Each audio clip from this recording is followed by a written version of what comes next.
Magandang araw mga bata! Kamusta? Si Kuya Red muli ito. At may bago na naman akong kasama para sa panibagong kwento natin ngayon. Hello mga bata! Ako nga pala si RJ Basal, ika-12 baitang mula sa Samar National School. At ang pamagat ng ating kwento ngayon ay ang unang kaibigan ni Iko, kwento ni Agatha Barachina, mula sa Let's Read Up. Ikaw man ako patira, pamati kita ang istorya, sangit tayo na kabaraka, a story time, mag-enjoy good kita.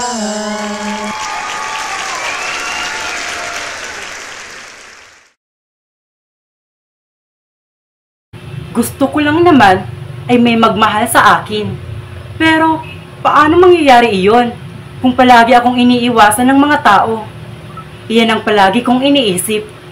Dahil sunog ang kalahati ng aking katawan, walang buhok, pangit at madaming piklat.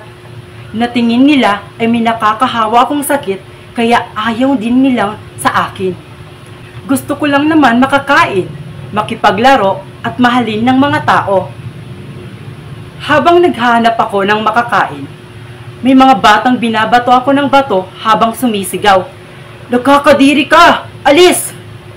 Hindi ko sila pinansin at nagtuloy lang ako sa paghahanap ng pagkain, ngunit hindi sila tumigil, kaya umalis na lang ako.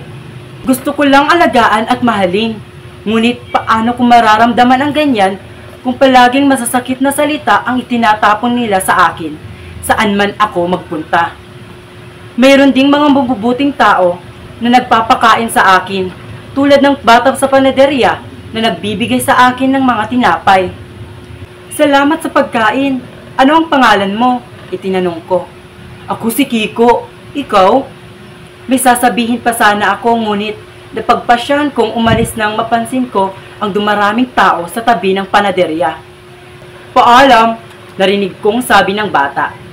Maraming mga taong tulad ni Kiko na nagpapakain sa akin, ngunit mayroon ding ilan na patuloy akong tinataboy. Isang araw, habang naghahanap ako ng makakain, napadpad ako sa isang bahay. Umakyat ako sa bakod at nakita ko si Kiko na nagdidilig ng mga halaman. Papunta na sana ako sa kanya, may nakita akong ahas na sumisit-sit sa likod niya. Mabilis kong inatake gamit ang aking mga kuko.